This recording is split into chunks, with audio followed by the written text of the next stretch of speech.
দুর্নীতির বিরুদ্ধে কঠোর পদক্ষেপ নিতে যাচ্ছে অন্তর্বর্তীকালীন সরকার। দুর্নীতিবাজদের গ্রেফতার ও কালো টাকা উদ্ধার করতে দ্রুতই যৌথ বাহিনীর মাধ্যমে সাঁড়াশি অভিযান শুরু করার পরিকল্পনা রয়েছে সরকারের।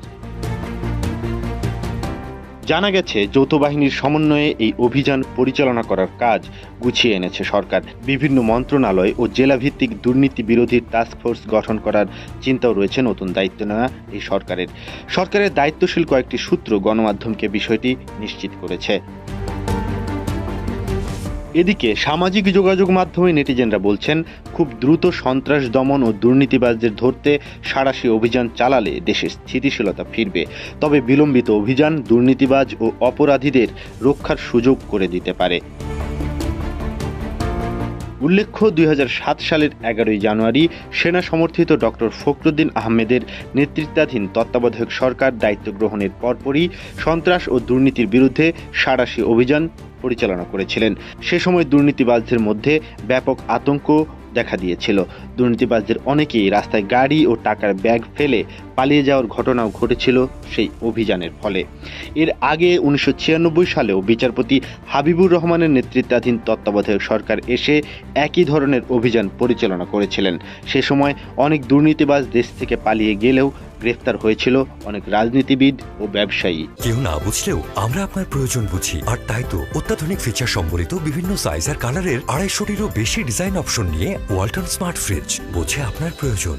তবে অভিযান সংশ্লিষ্ট অনেকেই গণমাধ্যমের কাছে জানিয়েছেন, ১৯৯৬ ও ২০০৭ সালে তত্ত্বাবধায়ক সরকার গঠন আর ৮ জুলাই নোবেলজয়ী ডক্টর মোহাম্মদ ইউনূসের নেতৃত্বাধীন অন্তর্বর্তী সরকার গঠনের প্রেক্ষাপট সম্পূর্ণ ভিন্ন।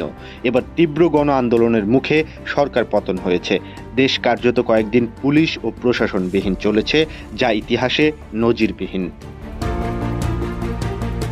এমনকি এখন পর্যন্ত পুলিশের অনেক কর্মকর্তা পলাতক আছেন। সরকার এখনও দেশকে স্থিতিশীল করতে কাজ করে যাচ্ছে, তবে শিগগিরই অভিযান পরিচালনা করতে সরকার সবকিছু চূড়ান্ত করে এনেছে। পুলিশকে কাজে ফিরিয়ে বাহিনী পুনর্গঠনের জন্যই এবার যৌথ অভিযান এখনও শুরু করা যাচ্ছে না। জানা গেছে, এবার দুর্নীতির বিরুদ্ধে অভিযান হবে ভিন্ন রকম, যা দৃষ্টান্ত হয়ে থাকবে। সরকারের দায়িত্বশীল সূত্র থেকে জানা গেছে, টাস্কফোর্স গঠিত হবে বিভিন্ন মন্ত্রণালয়, দপ্তর, অধিদপ্তর ও জেলা ভিত্তিক। সেনাবাহিনী টাস্কফোর্সের মূল দায়িত্ব পালন করলেও তাদেরকে সহযোগিতা করবে বিজিবি, র্যাব ও পুলিশ। জানা গেছে, টাস্কফোর্সের অভিযান সংক্রান্ত কাজে যুক্ত করতে বিভিন্ন বাহিনীর সৎ ও মেধাবী অফিসারদের বাছাই করে তালিকা করার কাজও শুরু হয়ে গেছে। দুর্নীতিবাজদের সাজা নিশ্চিতের মূল দায়িত্ব থাকবে দুর্নীতি দমন কমিশন দুদকের হাতে। এজন্য দুদককে ঢেলে সাজানোর পরিকল্পনাও রয়েছে সরকারের। এদিকে ছাত্র জনতার গণ অভ্যুত্থানে ৫ জুলাই সরকার পতনের পর পালিয়ে বেড়াচ্ছে সাবেক মন্ত্রী, এমপি ও আওয়ামী লীগপন্থী জনপ্রতিনিধি সহ সরকারের আনুকূল্য পাওয়া অনেক সরকারি কর্মকর্তা। বেগতিক অবস্থা টের পেয়ে অনেকেই আগেই দেশ ছাড়ার সুযোগ পেলেও বেশিরভাগই আছে আত্মগোপনে। যৌথ বাহিনীর অভিযান শুরু হলে এরা সহ আরও অনেকেই আইনের আওতায় আসবে বলেও জানা গেছে। আগের অভিযানগুলোতে দুর্নীতিবাজরা যেমন ফাঁকফোকর দিয়ে বেরিয়ে গেছে, এবার আর সেই সুযোগ থাকবে না। তাই একটু বিলম্ব হলেও আটঘাট বেঁধেই মাঠে নামছে